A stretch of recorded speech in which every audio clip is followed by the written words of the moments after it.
இப்பொழுது நாம் கர்த்தருடைய வார்த்தைகளை நாம் தியானிக்க போகிறோம். நாம் எல்லாரும் வேத வசனங்களை நாம் எடுத்து வைத்துக் கொள்ளலாம்.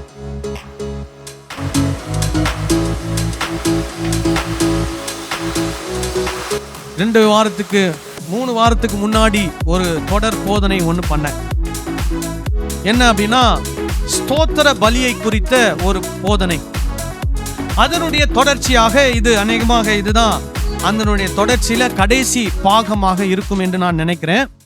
ஏனென்றால் கடந்த நாட்களிலே நான் சொன்ன வசனங்களை தவிர்த்து வேறு சில வசனங்களை வேதாகமத்திலிருந்து எனக்கு ஒரு நபர் என்ன பண்ணாரா, அதை கோடிட்டு காமிச்சு, இந்த மாதிரிலாம் வசனம் போட்டிருக்குதே, அப்போ நம்ம ஸ்தோத்திர பலி இடக்கூடாதா அப்படின்னு சொல்லிட்டு அவர் என்னிடத்துல கேள்வி கேட்டார். ஸோ நான் ஏற்கனவே உங்களுக்கு எபிரேயர் 13ஆம் அதிகாரத்திலிருந்து நான் நினைக்கிற 3 பாகங்களிலே அவைகள் அந்த ஸ்தோத்திர பலியிடுவதை குறித்து நான் உங்களுக்கு போதித்திருக்கிறேன். ஸோ இது 4வது பாகம், அதனுடைய தொடர்ச்சி. இதுலயும் வேதத்தில் இருக்கக்கூடிய மற்ற வசனங்கள் எங்கெங்கெல்லாம் ஸ்தோத்திர பலியை பற்றி சொல்லப்பட்டிருக்கிறது, அதனுடைய அர்த்தம் என்ன, எந்த அர்த்தத்திலே அது சொல்லப்பட்டிருக்கிறது என்பதையும் நாம் பார்த்துவிட்டு நாம் மறுபடியும் அந்த எபிரேயர் 13:15 நாம் நிற்க போகிறோம்.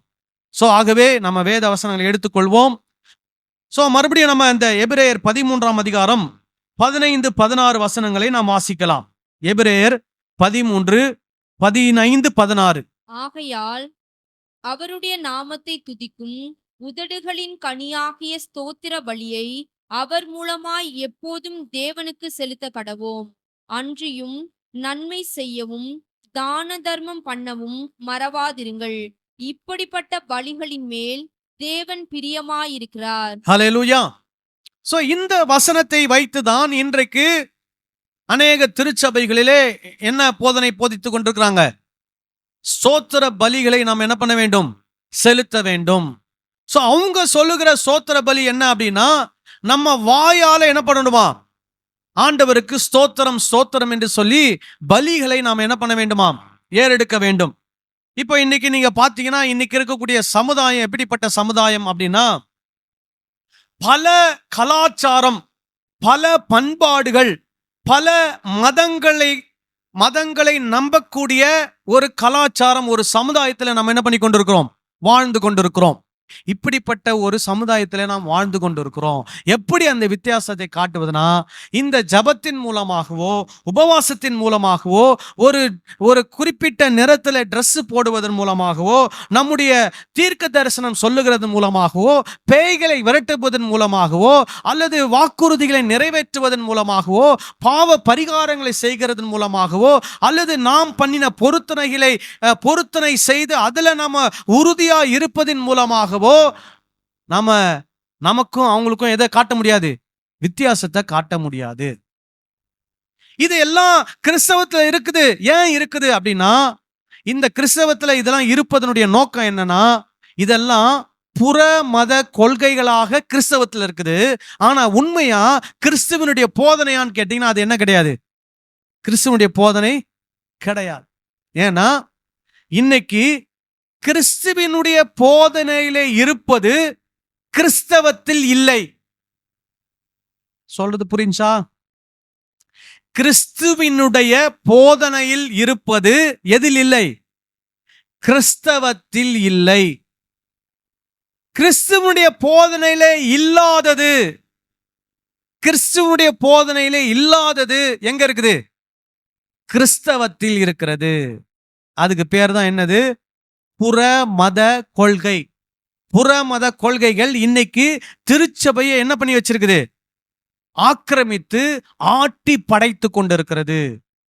அப்போ நீங்க புற மத கொள்கைகளை மாத்திரம் பின்பற்றி கொண்டு நானும் கிறிஸ்தவன் என்று நீங்க சொல்லிக்கிட்டு இருக்கிறீங்கன்னா, நீங்க உங்களை நீங்களே என்ன பண்ணிட்டு இருக்கிறீங்க, ஏமாற்றி கொண்டிருக்கிறீர்கள்.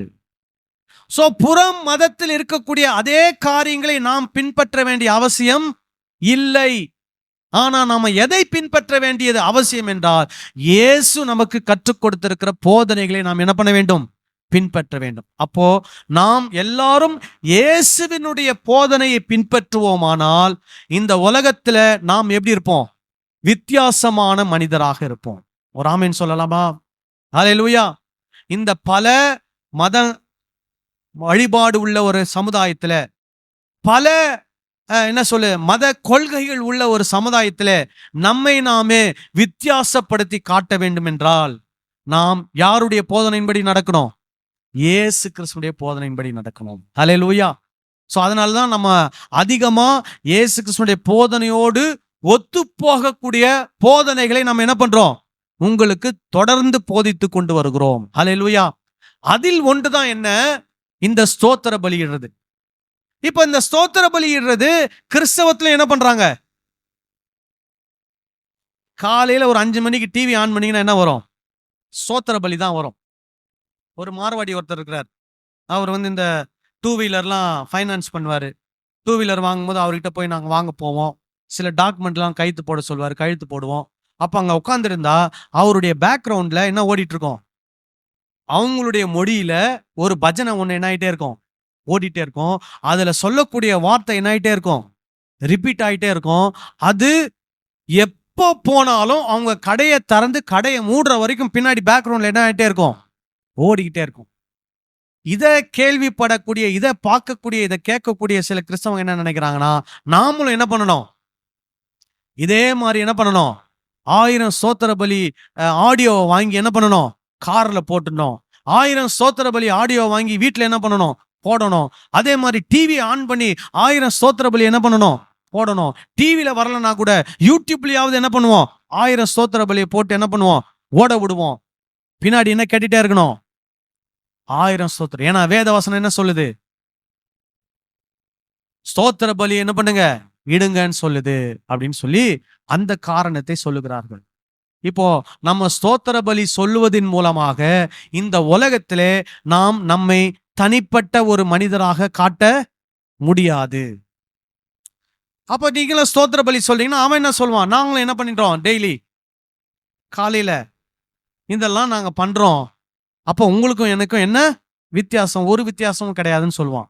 ஆகவே அதன் மூலமாக ஸ்தோத்திர பலியிட்டு நாம் தேவனுக்கு நம்மை உகந்தவர்களாக மாற்ற நினைத்து, அதே போல இந்த சமுதாயத்தில் இருக்கிறவர்களுக்கும் நம்மை பக்திமான்கள் என்று நாம் காட்ட நினைப்போமானால் நம்மை நாம என்ன பண்ணிட்டு இருக்கிறோம்? ஏமாற்றி கொண்டிருக்கிறோம். அது முக்கியம் அல்ல. எது முக்கியம் அப்படின்னா, நம்முடைய வாழ்க்கை தேவனுக்கு பிரியமான ஒரு வாழ்க்கையாக என்ன பண்ணணும்? இருக்க வேண்டும். அல்லேலூயா. அதற்கு இயேசு கிறிஸ்துவினுடைய போதனையின்படி நாம் என்ன பண்ணணும்? நடக்கணும். சோ இப்ப இந்த எபிரேயர் உங்களுக்கு ஏற்கனவே சொல்லி இருக்கிறேன். எபிரேயருடைய நிருபம் எழுதப்பட்டதனுடைய நோக்கம் என்ன? 1ஆம் நூற்றாண்டிலே திருச்சபையிலே யூத மதத்திலிருந்து வந்த கிறிஸ்தவர்கள் இருந்தார்கள். யூத மதத்தை சேராத கிறிஸ்தவர்கள் இருந்தார்கள். அந்த 1ஆம் நூற்றாண்டிலே கிறிஸ்தவர்களுக்கு பொதுவாக எல்லா கிறிஸ்தவர்களுக்கும் என்ன வருதுன்னா, பெரிய பயங்கரமான கொடுமையான உபத்திரம் வருது. எதுக்காக? இவங்க எல்லாம் யாரை பின்பற்றாங்க? இயேசுவை பின்பற்றுகிறார்கள். அப்போ இயேசுவை பின்பற்றுகிறபடினாலே அவர்களுக்கு என்ன வருகிறது? உபத்திரவம், கொடுமை, துன்பம், இந்த மாதிரிலாம் வருது. அப்போ யூத மதத்திலிருந்து வந்த கிறிஸ்தவர்கள் என்ன நினைக்கிறாங்கன்னா, ஐயோ எங்களால இந்த கொடுமை என்ன பண்ண முடியல, தாங்க முடியல, இந்த வேதனையை சகிக்க முடியல, இந்த உபத்திரவத்தை பொறுக்க முடியல, நாங்க எங்க போறோம்? மறுபடியும் எங்க யூத மதத்துக்கே நாங்க என்ன பண்றோம்? திரும்பி போறோம் அப்படின்னு அவங்க நினைக்கிறாங்க. அப்போ இந்த எபிரேயரை எழுதின ஆசிரியர் என்ன பண்றாருன்னா, அவங்களுக்கு என்ன சொல்றாருன்னா, யூத மதத்துல அவங்களுக்கு எதெல்லாம் முக்கியமானதோ அதையெல்லாம் குறிப்பிடுகிறார். நீங்க இந்த எபிரேயர் நிருபத்தை 12வது அதிகாரம் வரைக்கும் நீங்க வாசித்தீங்கன்னா தீர்க்க தரிசிகளை பத்தி சொல்லுவார். அதுதான் ஆரம்பமே. தீர்க்க தரிசியை பத்தி சொல்லுவார், தூதர்களை பத்தி சொல்லுவார், மோசேவை பத்தி சொல்வார், மெல்கிசேதேக்கை பத்தி சொல்வார், பிரதான ஆசாரியனை பத்தி சொல்வார், பலி செலுத்துகிற முறைகளை பத்தி சொல்வார். இதெல்லாம் சொல்லி என்ன சொல்வார்னா, இது எல்லாத்தை விட யார் பெரியவர்? இயேசு பெரியவர். இப்ப நீங்க யார்கிட்ட வந்துட்டீங்க? இயேசு கிட்டே வந்துட்டீங்க, பெரியவர்கிட்டே வந்துட்டீங்க. நீங்க எங்க போகாதீங்க? திரும்ப சின்ன இதுக்கு என்ன பண்ணாதீங்க? போகாதீங்க. அப்படி நீங்க போனீங்கன்னா உங்களுக்கு என்ன வரப்போகுது? நியாய தீர்ப்பு, தண்டனை வரப்போகிறது, தேவனுடைய கோபாக்கினை வரப்போகிறது. பின்வாங்கி போகிறவர்கள் மேல் தேவனுடைய ஆத்மா எப்படி இருக்காது? பிரியமா இருக்காது அப்படின்னு அவங்களுக்கு சொல்றார். அப்படி சொல்லும் போதுதான் எதை பத்தி பேசுறாருன்னா பலி செலுத்துற முறைகளை பற்றி பேசுகிறார். அப்ப சொல்றாரு, யூத மதத்துல, யூத கொள்கையில நீங்க என்ன பண்ணணும்? ஒவ்வொரு வருஷமும் என்ன பண்ணணும்? பலி செலுத்தணும். காளை பலி, வெள்ளாட்டுக்கடாவுடைய பலி. இந்த பலி ஒரு மனிதனுடைய பாவத்தை என்ன பண்ணுவதில்லை? பூரணமாக நிவர்த்தி செய்வதில்லை. எந்த ஒரு மனிதனையும் அந்த பலி என்ன பண்ணுவதில்லை? பூரணப்படுத்துவதில்லை. ஆனால் இயேசு கிறிஸ்து ஒரே பலியாக என்றென்றைக்குமாக அவர் பலியாகி எல்லாரையும் என்ன பண்ணுகிறார்? பூரணப்படுத்துகிறார். எல்லாரையும் பரிசுத்தப்படுத்துகிறார். எல்லாரையும் நீதிமானாக்குகிறார் அப்படின்னு சொல்றார். அப்போ அந்த பலிக்கு பதிலாக யார் பலி? இயேசு ஒருவரே எல்லாவற்றுக்குமான பலியாக என்னாயிட்டார்? மாறிவிட்டார். அதனால சொல்றாரு, நீங்க யூத மதத்துக்கு போனீங்கன்னா மறுபடியும் என்ன பண்ண ஆரம்பிக்கணும்? பலி செலுத்துகிற முறைமைகளுக்கு நீங்க போகணும். அதனால போகாதீங்க. அதுக்கு பதிலா சிம்பிளா ஒரு வேலை இருக்கு. என்ன வேலை? நீங்க என்ன பண்ணுங்க? இந்த 15வது வசனத்தை வாசிக்கலாமா? ஆகையால் அவருடைய நாமத்தை துதிக்கும் உதடுகளின் கனியாகிய ஸ்தோத்திர பலியை இயேசு மூலமாய் எப்பொழுதும் தேவனுக்கு செலுத்த கடவோம். இப்போ நீங்க மறுபடியும் யூத மதத்துக்கு போனீங்கன்னா ஆடு மாடு எல்லாம் என்ன பண்ணிட்டே இருக்கணும்? பலி செலுத்திட்டே இருக்கணும். அதுக்கு என்னவே இல்லை, முடிவே இல்லை. ஆனா இயேசு நமக்கு பலி ஆயிட்டாரு. அதனால இப்போ இயேசுனுடைய நாமத்தை என்ன பண்ணணுமா? துதிக்கும். அப்போ நீங்க இயேசுனுடைய நாமத்தை சொல்லி தேவனுக்கு நீங்க என்ன பண்ணணுமா? ஸ்தோத்திர பலியை என்ன பண்ணணுமா? செலுத்தணும். அப்போ அது எதன் மூலமா? உதடுகளின் மூலமாக. உதடுகளின் கனியாகிய ஸ்தோத்திர பலியை நீங்கள் என்ன பண்ணலாம்? செலுத்தலாம். ஸ்தோத்திரம் அப்படின்னு சொல்லும் போது இந்த இடத்துல நன்றி, தேங்க்ஸ் கிவிங் அப்படின்னு சொல்றார். சோத்திரம் சோத்திரம் சோத்திரம் சொல்றது இல்ல. என்ன சொல்றோம் நம்ம? ஆக்சுவலா ஆண்டவரே இயேசுவுக்காக நன்றி. இயேசு வராமல் போயிருப்பாரானால் நாங்கள் இன்னும் எங்களுடைய பழைய பலி செலுத்துகிற முறைமையை என்ன பண்ணிருப்போம்? பின்பற்றி ஒவ்வொரு ஆண்டும் நாங்க என்ன செலுத்திட்டு இருப்போம்? பலி செலுத்திட்டு இருப்போம். ஆனா நாங்க என்ன ஆகியிருக்க மாட்டோம்? பூரணமாயிருக்க மாட்டோம். ஆனா இன்னைக்கு இயேசு இந்த பூமிக்கு வந்ததுனாலே ஒரே பலியாக எங்களை என்ன பண்ணிட்டாரு? அவரு பூரணப்படுத்திட்டாரு. அதற்காக உமக்கு நன்றி. இப்போ சிலர் பலி செலுத்துவதே எதுக்காகனா, பலி செலுத்தினா அவங்க ஆண்டவர்கிட்ட இருந்து என்ன பெற்றுக்கொள்வாங்களாம்? வல்லமையை பெற்றுக்கொள்வாங்களாம். பலி செலுத்துறது எதுக்காக? ஆண்டவர் எனக்கு ஒரு காரியத்தை செய்ய வேண்டும், அதற்காக நான் என்ன பண்ண போறேன்? ஆண்டவருக்கு ஸ்தோத்திர பலி செலுத்த போறேன். அல்லது ஆண்டவர் எனக்கு ஏதோ ஒன்றை செய்து விட்டார், அதனால ஆண்டவருக்கு நான் என்ன பண்ண போறேன்? ஸ்தோத்திர பலி செலுத்த போறேன். இது தவறான நோக்கம். எது சரியான நோக்கம் என்றால், இயேசு எனக்காக என்ன ஆயிட்டார்? பலி ஆயிட்டாரு. நான் பலி செலுத்த வேண்டிய அவசியம் இல்லை. ஆகவே இயேசுவுக்காக நான் தேவனுக்கு என்ன பண்ணுகிறேன்? நன்றி செலுத்துகிறேன்.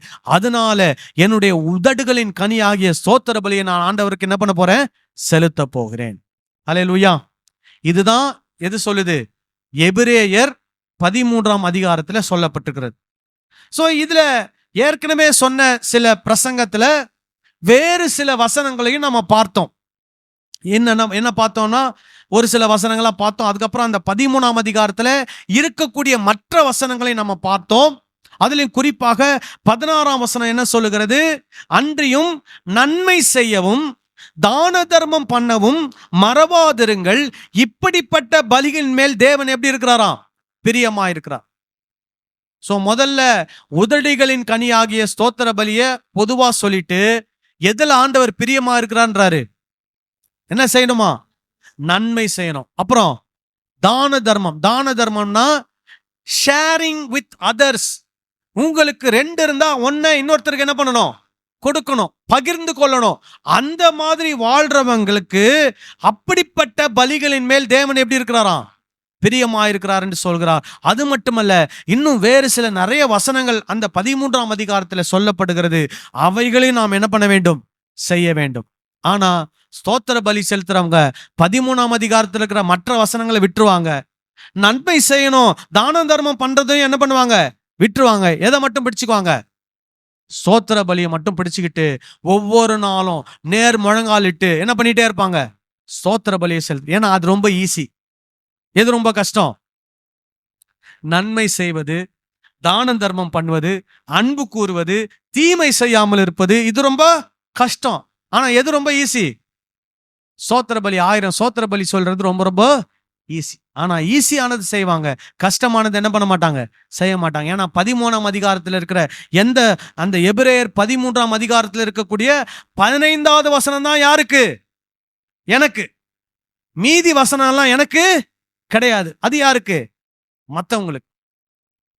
ஆனா அப்படி அல்ல. சரி, இன்றைக்கு வேறு சில வசனங்களையும் நம்ம வாசிக்க போறோம். இந்த ஸ்தோத்திர பலி அப்படின்னு சொல்லும்போது உங்க மனதுல வரக்கூடியது எது மட்டும்தான் அப்படின்னா, வாயை திறந்து சொல்ற ஸ்தோத்திர பலி அல்ல.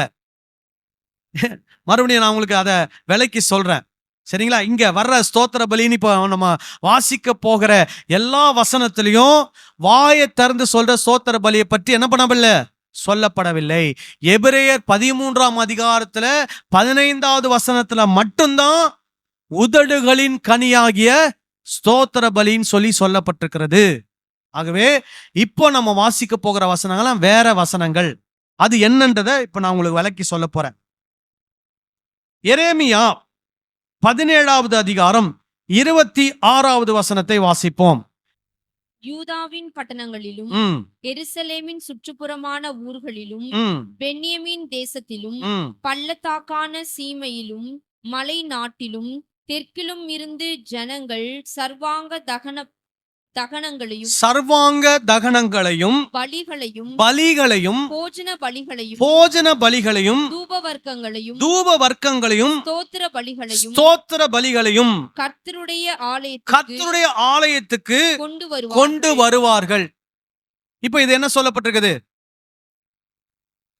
எதெல்லாம் கொண்டு வரணும்? எதெல்லாம் கொண்டு வரணும்? சர்வாங்க தகனங்களையும் பலிகளையும் போஜன பலிகளையும் தூப வர்க்கங்களையும் ஸ்தோத்திர பலிகளையும் 5 விதமான காரியங்களை ஜனங்கள் கர்த்தருடைய ஆலயத்துக்கு என்ன பண்ண வேண்டுமாம், கொண்டு வர வேண்டும். அப்ப இந்த இடத்துல ஸ்தோத்திர பலி என்று சொல்லப்பட்டிருக்கிறது எதை குறிக்கிறது நினைக்கிறீங்க? ஏதோ ஒண்ணு அவங்க என்ன பண்ணணும், கொண்டு வந்து அதை ஆலயத்துல என்ன பண்ணணும், கொண்டு வரணும். வீட்டில இருந்து கொண்டு எங்க வரணும், ஆலயத்துக்கு வரணும். அப்போ அதுல ஒரு பலி என்ன பலி? ஸ்தோத்திர பலி. அந்த ஸ்தோத்திர பலினா என்ன அர்த்தம்? தேங்க்ஸ் கிவிங் சாக்ரிஃபைஸ், அல்லது சாக்ரிஃபைஸ் ஆஃப் தேங்க்ஸ் கிவிங், அல்லது தேங்க்ஸ் கிவிங் ஆஃபரிங். நன்றி அறிதல் காணிக்கை அல்லது நன்றி அறிதல் பலி. புரியுதுங்களா நான் சொல்றது?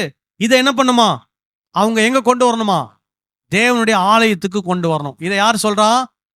எரேமியா சொல்லுகிறார். எரேமியா தீர்க்கதரிசி எந்த காலத்துல இருந்தவனா, பாபிலோன் சிறையிருப்புக்கு ஜனங்கள் போனார்கள் இல்லையா, அந்த டைம்ல இருந்து தீர்க்கதரிசி. சோ அப்போ அந்த டைம்ல நேபுகாத்நேச்சர் வந்து என்ன பண்றாரு, ஆலயத்தெல்லாம் சூறையாடுறார். ஆலயத்தில் இருக்கிற பொருட்கள்லாம் என்ன பண்றாரு, திருடி கொண்டு பாபிலோனுக்கு போய் விடுகிறார். அப்போ எரேமியா சொல்றாரு, ஒரு காலத்துல உங்களுக்கு என்ன கிடைக்க போகுது, விடுதலை கிடைக்க போகுது. அப்போ நீங்க இந்த பலிகள் எல்லாம் என்ன பண்ணணும், ஆண்டவருடைய ஆலயத்துக்கு கொண்டு வரணும் அப்படின்னு அவங்களுக்கு என்ன பண்றாரு, சொல்றார். சரி, அதே எரேமியா 33ஆம் அதிகாரம் 11வது வசனத்தை வாசிப்போம். எரேமியா 33:11. இன்னும் களிப்பின் சத்தமும் மகிழ்ச்சியின் சத்தமும் மணவாளனின் சத்தமும் மணவாட்டியின் சத்தமும் சேனைகளின் கர்த்தரை துதியுங்கள், கர்த்தர் நல்லவர், அவர் கிருபை என்றும் உள்ளதென்று சொல்லுகிறவர்களின் சத்தமும் கர்த்தருடைய ஆலயத்துக்கு ஸ்தோத்திர பலிகளை கொண்டு வருகிறவர்களின் சத்தமும் கேட்கப்படும் என்று கர்த்தர் சொல்லுகிறார். அப்படின்னா என்ன? மறுபடியும் அவங்க வாழ்க்கை எப்படி மாறப்போகுது? பாபிலோனிய சிறையிருப்புக்கு முன்னாடி அவங்க எப்படி நார்மலான ஒரு லைஃப் வாழ்ந்து கொண்டிருந்தார்களோ அது போல அவங்க வாழ்க்கை என்ன பண்ண போகுது, மாறப்போகுது அப்படின்னு எரேமியா என்ன பண்றாரு, சொல்றார். அப்படின்னா இவங்க எல்லாருடைய சத்தம் என்ன பண்ணப்படுமா, கேட்கப்படும். இவங்க எல்லாம் எங்க வருவாங்களாம், கர்த்தருடைய ஆலயத்துக்கு வருவாங்களாம். அப்போ அவங்களுடைய சத்தம் என்ன பண்ணப்படுமா, கேட்கப்படும் என்று சொல்றார். ஸோ வர்றவங்க எல்லாம் சைலண்டா வர்றதில்ல, என்ன பண்ணுவாங்க, ஒருத்தர் ஒருத்தர் பேசிக்கிட்டு ஏதோ ஒரு கொட்டை அடிச்சுக்கிட்டு ஒரு எக்காலத்தை ஊதிக்கிட்டு என்ன பண்ணுவாங்க, வருவாங்க. அப்போ இந்த இடத்துல என்ன சொல்றாரு, ஸ்தோத்திர பலிகளை கொண்டு வருகிறவர்கள். அப்போ ஸ்தோத்திர பலி என்பது என்னது, ஒரு காரியத்தை செய்வது. அதை என்ன பண்றாங்களாம், பலி என்ற ஒன்றை என்ன பண்ணுகிறார்கள், கொண்டு வருகிறார்கள். ஸ்தோத்திர பலி என்று சொல்லும்போது மறுபடியும் சொல்றேன், நன்றி பலி. அதை என்ன பண்ணணுமா, வீட்டில இருந்து என்ன பண்ணணும், தேவ ஆலயத்துக்கு என்ன பண்ணணும், கொண்டு வர வேண்டும். சோ இந்த ஸ்தோத்திர பலிக்கான ஒரு வழிமுறை வேதாகமத்திலே ஆண்டவர் மோசே மூலமா என்ன பண்றாருன்னா லேவியர் ஆகமத்திலே கொடுக்கிறார். ஸ்தோத்திர பலி என்னெல்லாம் இருக்கணும், அந்த ஸ்தோத்திர பலியில என்னெல்லாம் கொண்டு வரணும், என்ன செய்யணும், என்ன செய்யக்கூடாது அப்படின்னு சொல்றார். லேவியர் ஆகமம் 7ஆம் அதிகாரம் 12ஆம் வசனத்திலிருந்து நம்ம வாசிப்போம். லேவியர் ஆகமம் 7ஆம் அதிகாரம் 12லிருந்து 17. அதை ஸ்தோத்திரத்திற்காக செலுத்துவானானால், அதை ஸ்தோத்திரத்துக்காக செலுத்துவானானால், இங்க மறுபடியும் என்னது, ஸ்தோத்திரத்துக்காக அப்படின்னா என்ன, நன்றிக்காக. தேவன் தனக்கு என்ன பண்ணியிருக்கிறாரு, ஒரு காரியத்தை செய்திருக்கிறார். அவன் நினைக்கிறான், தேவன் என்னுடைய வாழ்க்கையில ஒரு காரியத்தை செய்திருக்கிறார், அதனால நான் ஆண்டவருக்கு என்ன பண்ண போறேன், நன்றி செலுத்த போறேன் அப்படின்னு நினைத்து ஒரு பலியை அவன் செலுத்துவானானால், அவன் ஸ்தோத்திர பலியோடு கூட ஸ்தோத்திர பலியோடு கூட, ஸ்தோத்திர பலி செலுத்துறான் அவன். அப்படின்னா என்ன, ஒரு ஆடையோ மாடையோ ஒரு பொருளையோ கொண்டு வந்து ஆண்டவருக்கு என்ன பண்றான், பலியிடுறான். அந்த பலி செலுத்தும் போது அதோடு கூட எண்ணெயிலே பிசைந்த புளிப்பில்லா அதிரசங்களையும். என்ன அதிரசம், புளிப்பில்லா அதிரசம். அப்படின்னா என்ன, அந்த அதிரசம் செய்யக்கூடிய மாவை என்ன பண்ணக்கூடாது, புளிக்க வைக்க கூடாது. அப்படியே ஃப்ரெஷ்ஷான மாவுல என்ன பண்ணணும், அதிரசம் செய்யணும். அப்புறம் எண்ணெய் பூசப்பட்ட புளிப்பில்லா அடைகளையும் எண்ணெயிலே பிசைந்து வறுக்கப்பட்ட மெல்லிய மாவினால் செய்த அதிரசங்களையும் படைக்க கடவன். அவைகளை சோத்திர பலி செலுத்தும் போது என்ன பண்ணுமா, இந்த மூணுத்தையும் படைக்கணும். இப்ப நீங்க நான் வேதத்தின்படி 1000 ஸ்தோத்திர பலி செலுத்துறேன்னு சொல்றவங்க என்ன பண்ணணும், 1000 ஸ்தோத்திர பலி சொல்றதுக்கு முன்னாடி என்ன பண்ணணும், அதிரசம் செய்யணும், அடை செய்யணும். அப்புறம் முதல் அதிரசம் எப்படி, புளிப்பில்லாத மாவுல என்ன பண்ணணும், அதிரசம். ரெண்டாவது என்ன செய்யணுமா, புளிப்பில்லா எண்ணெயினால் பூசப்பட்ட புளிப்பில்லாத அடைய செய்யணும். அப்புறம் என்ன பண்ணணும், எண்ணெயினாலே பிசைந்து வறுக்கப்பட்ட மெல்லிய மாவினாலே என்ன பண்ணுமா, அதிரசம் செய்யணும். சோ இதெல்லாம் செஞ்சு வச்சுட்டு தான் என்ன பண்ணணும். அடுத்தது பாருங்க, அவைகளை படைக்கிறதும் அல்லாமல் எங்க கொண்டு வந்து படைக்கணும், ஆண்டவருடைய ஆலயத்தில். அப்போ நீங்க டெய்லி ஒரு ஸ்தோத்திர பலி செலுத்துறதுக்கு முன்னாடி இதெல்லாம் செஞ்சு எங்க கொண்டு வரணும், சர்ச்சுக்கு கொண்டு வரணும். அப்புறம் புளித்த மாவினால் செய்த அப்பத்தையும். சோ தோசை இட்லி எல்லாம் என்ன பண்ணும், புளிச்ச மாவுனாலே செய்யணும்.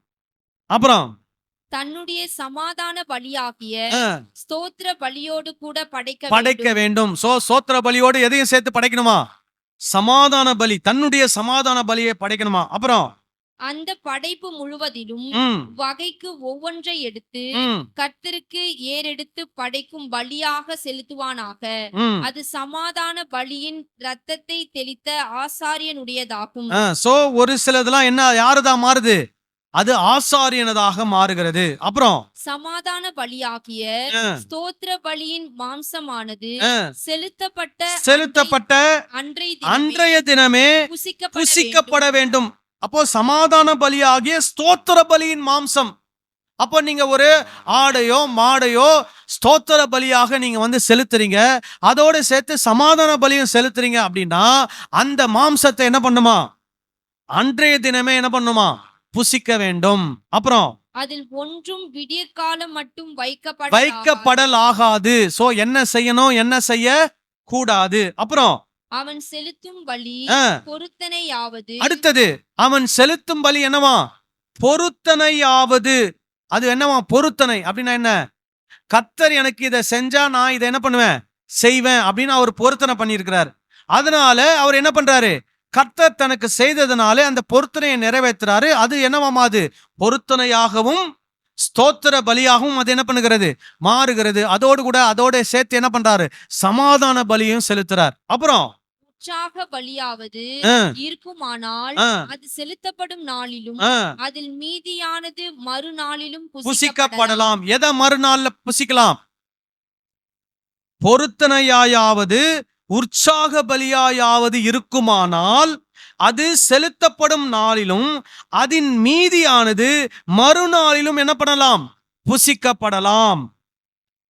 பலியின் மாம்சத்தில் மீதியாய் இருக்கிறது மூன்றாம் நாளில் அக்கினியிலே சுட்டெரிக்கப்பட கடவது.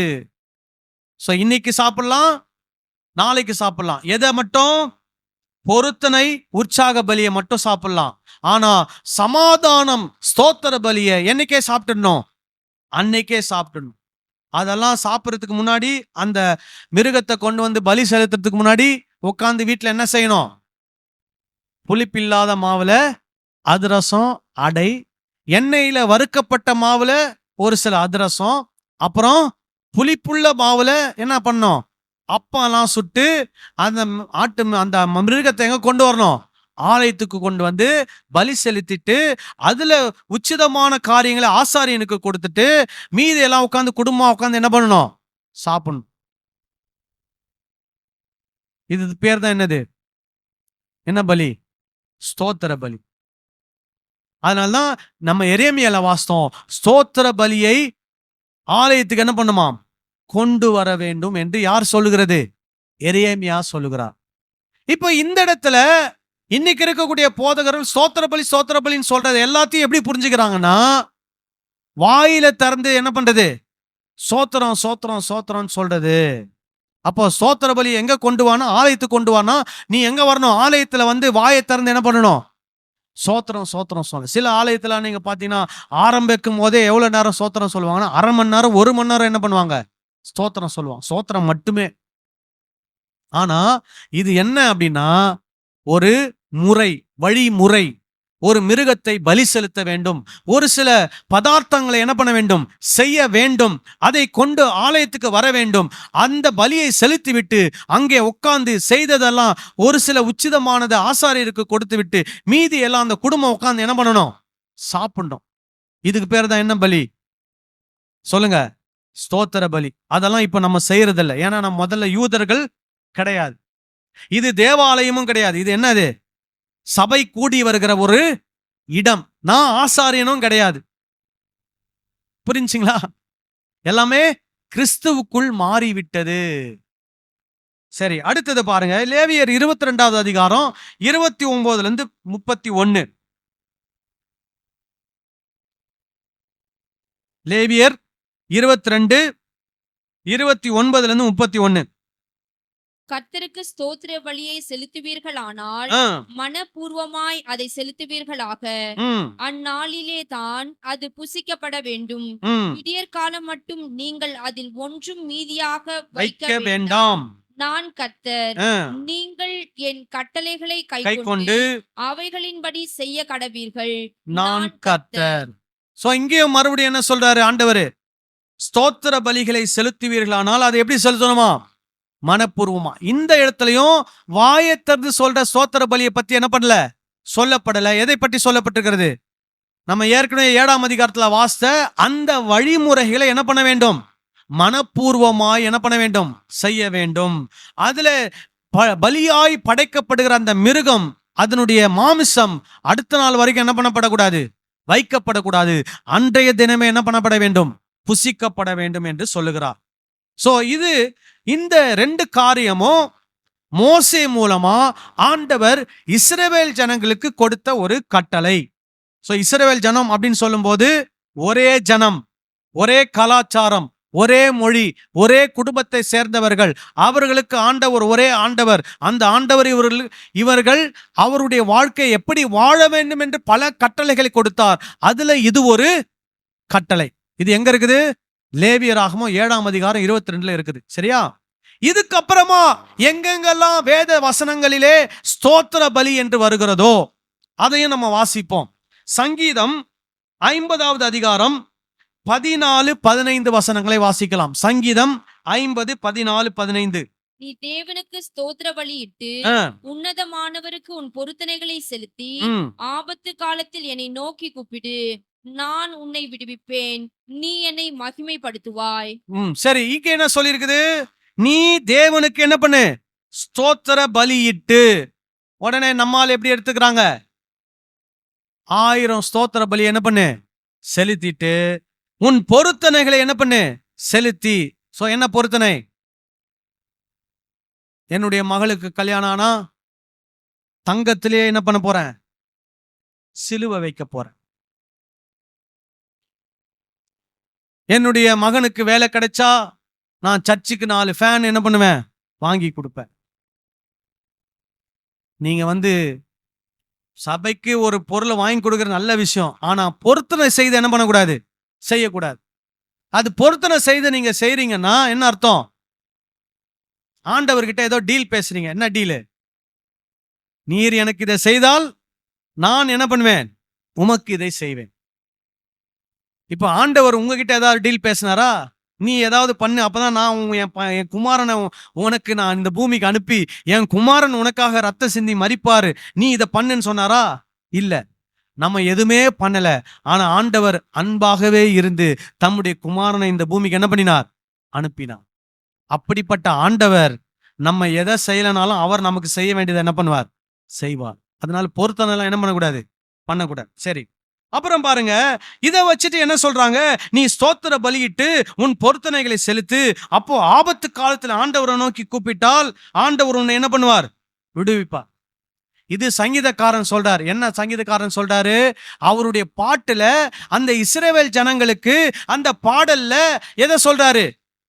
நம்ம வழியில, நம்ம முறைமையில, யூத முறைமையில என்ன இருக்குது?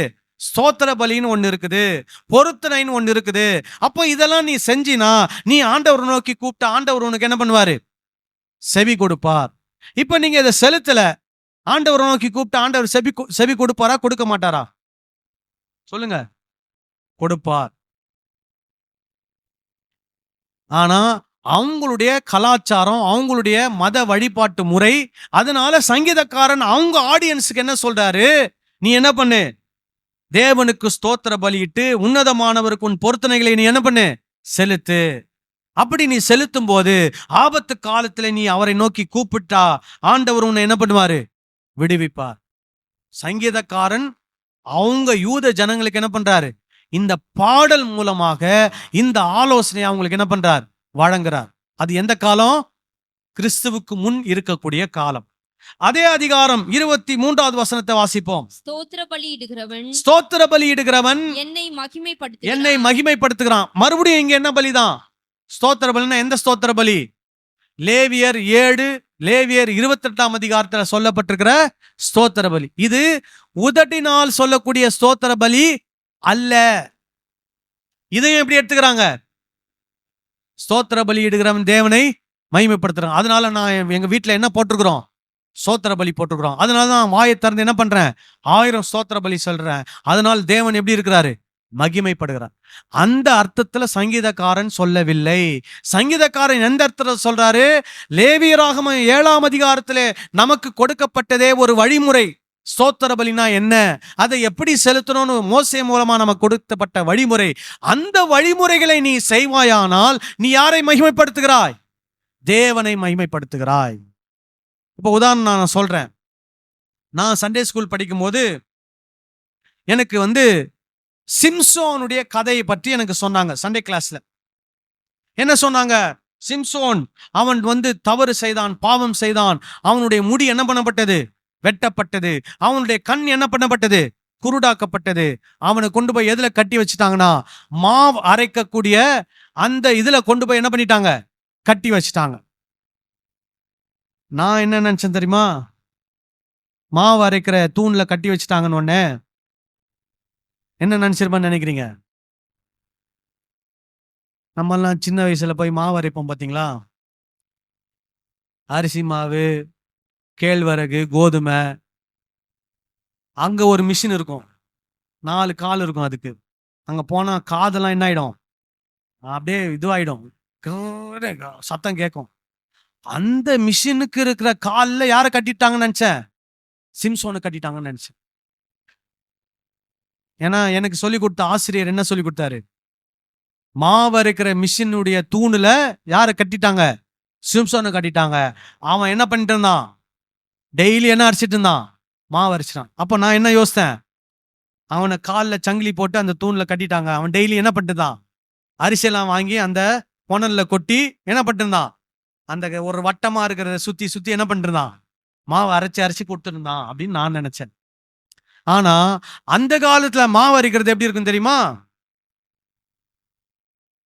ஒரு நீளமான ஒரு கொம்பு இருக்கும். அந்த கொம்பனுடைய ஒரு முனையில ஒரு பெரிய கல்லு, ரவுண்டான கல்லை என்ன பண்ணிருப்பாங்க, அந்த கொம்புல, பெரிய கொம்புல அட்டாச் பண்ணிருப்பாங்க. அந்த கொம்பனுடைய சைஸ் நல்லா தடியா இருக்கும். அந்த பாறை இவ்வளவு பெருசுக்கு இருக்கும், ரவுண்டான பாறை. அந்த பாறை வச்சிருக்கிற இடம் அதுவும் ரவுண்டா இருக்கும். சோ இந்த பாறை ஒரு முனையில இருக்கும். இதுல இருக்கிற அந்த கொம்பை வச்சு பிடிச்சி என்ன பண்ணணும், சுத்தி வரணும். அது சுத்தி வரணும்னா ஆல்மோஸ்ட் இந்த சபையுடைய சைஸ் இருக்குன்னு வச்சுக்கோங்களேன், இப்படி ஒரு சுத்தி இப்படி வரணும். வரும்போது அந்த பெரிய கல்லு உருண்டுட்டே வரும். அந்த உருண்டுட்டு வர்ற கல்லுக்கு கீழே என்ன போடுவாங்க, கோதுமை, வார்கோதுமை எல்லாம் என்ன பண்ணுவாங்க, போடுவாங்க. அப்ப அந்த பெரிய கல்லு அந்த கோதுமையில உருண்டு ஒரு ரவுண்டு வரும்போது என்ன ஆகும், எல்லாம் உடஞ்சி அரைஞ்சி வரும். அப்படியே இவர் சுத்திக்கிட்டே இருக்கணும். ஒரு பக்கத்தை அந்த கம்பை பிடிச்சி சுத்தணும். அந்த கம்போட இவருடைய கையை என்ன பண்ணிருப்பாங்க, விலங்கு போட்டு கட்டி வைப்பாங்க. ஆக்சுவலா அந்த கம்பு சுத்துறது யார் சுத்துவானா, ஒரு கழுதையோ ஒரு மாடோ என்ன பண்ணும், காளை மாடு என்ன பண்ணும், அந்த கம்பை சுத்தும். அதை வச்சுதான் அரைப்பாங்க. ஆனா அந்த காளை மாடு இருக்க வேண்டிய இடத்துல, கழுதை இருக்க வேண்டிய இடத்துல யாரை கட்டிட்டாங்க, சிம்சோனை கட்டிட்டாங்க. ஆனா எனக்கு இதெல்லாம் யாரு சொல்லி கொடுக்கல, சண்டே க்ளோஸ் டீச்சர் சொல்லி தரல. நான் என்ன நினைச்சேன், மாடர்ன் டைம்ல இருக்கக்கூடிய மாவரைக்கிற மில்லுல இருக்கக்கூடிய மிஷின்ல யாரை கட்டிட்டாங்க, சிம்சோனை கட்டிட்டாங்கன்னு நினைச்சேன். அதே மாதிரிதான் இன்னைக்கு பழைய ஏற்பாட்டுல ஸ்தோத்திர பலின்னு போட்டிருக்கிறதெல்லாம் நம்மால் எப்படி நினைச்சுக்கிறாங்க, 1000 ஸ்தோத்திர பலி. அப்போ பழைய ஏற்பாட்டுல சங்கீதக்காரன் கூட என்ன சொல்லியிருக்கிறாரு, 1000 ஸ்தோத்திர பலியிடுகிறவன் தேவனை என்ன பண்ணுகிறான், மகிமைப்படுத்துகிறான்னு சொல்லியிருக்கிறாரு. அதனால நான் என்ன பண்ண போறேன், ஸ்தோத்திர பலியிட போறேன்னு நினைக்கிறாங்க. ஆனா சங்கீதக்காரன் சொல்லுது, வாயினால் சொல்லக்கூடிய ஸ்தோத்திர பலியை சொல்லவில்லை. அவர் எதை சொல்லுகிறார், லேவியர் 7ஆம் அதிகாரத்திலே மோசையினாலே கொடுக்கப்பட்ட ஒரு கட்டளை, ஒரு வழிமுறை, ஒரு பலி செலுத்துகிற முறை, ஒரு உணவு பதார்த்தத்தை செய்து அதை ஆலயத்திலே கொண்டு வந்து அதை படைக்கிற ஒரு முறை, அதை ஆசாரியனுக்கு கொடுக்கிற ஒரு முறை, மீதியானதை சாப்பிடுகிற ஒரு முறை குறித்து என்ன பண்றாரு, லேவியர் ஆகமத்தில் சொல்லப்பட்டிருக்கு. அதை தான் யார் சொல்றா, சங்கீதத்துல 50ஆவது அதிகாரத்துல 23ஆவது வசனத்திலையும் சொல்றாரு. என்ன சொல்றாரு, ஸ்தோத்திர பலியிடுகிறவன் என்னை மகிமைப்படுத்துகிறான், தன் வழியை செவைப்படுத்துகிறவனுக்கு தேவனுடைய ரட்சிப்பை வெளிப்படுத்துவேன் என்று சொல்லுகிறார் அப்படின்னு சொல்றான். இன்னும் ஒரு சில வசனங்கள்லாம் இருக்குது, டைம் ஆயிடுச்சு, நமக்கு திருவிருந்து இருக்குது. அந்த வசன குறிப்பு மட்டும் சொல்ற, நோட் பண்ணிக்கோங்க. சங்கீதம் 56:12, சங்கீதம் 56:12, சங்கீதம் 107:22. நானே வாசிறேன். சங்கீதம் 56:12, தேவனே நான் உமக்கு பண்ணின பொருத்தனைகள் என்மேல் இருக்கிறது, உமக்கு ஸ்தோத்திரங்களை செலுத்துவேன். சங்கீதம் 107:22, ஸ்தோத்திர பலிகளை செலுத்தி அவருடைய கிரியைகளை ஆனந்த சத்தத்தோடு விவரிப்பார்களாக. சங்கீதம் 117:17-19, நான் உமக்கு ஸ்தோத்திர பலியை செலுத்தி கர்த்தருடைய நாமத்தை தொழுது கொள்வேன். நான் கர்த்தருக்கு செய்த பொருத்தனைகளை அவருடைய ஜனங்கள் எல்லாருக்கும் முன்பாகவும் கர்த்தருடைய ஆலயத்தின் பிரகாரங்களிலும் எருசலேமே உன் நடுவிலும் நிறைவேற்றுவேன். அல்லேலூயா. அப்புறம் 2 நாளாகவும் 29:31. அதன் பின்பு எசேக்கியா, இப்பொழுது நீங்கள் கர்த்தருக்கென்று உங்களை பரிசுத்த பண்ணினீர்கள், ஆகையால் கிட்ட வந்து கர்த்தருடைய ஆலயத்திற்கு தகன பலிகளையும் ஸ்தோத்திர பலிகளையும் கொண்டு வாருங்கள் என்றான். அப்பொழுது சபையார் தகன பலிகளையும் ஸ்தோத்திர பலிகளையும் இஷ்டம் உள்ளவர்கள் எல்லாரும் சர்வாங்க தகன பலிகளையும் கொண்டு வந்தார்கள்.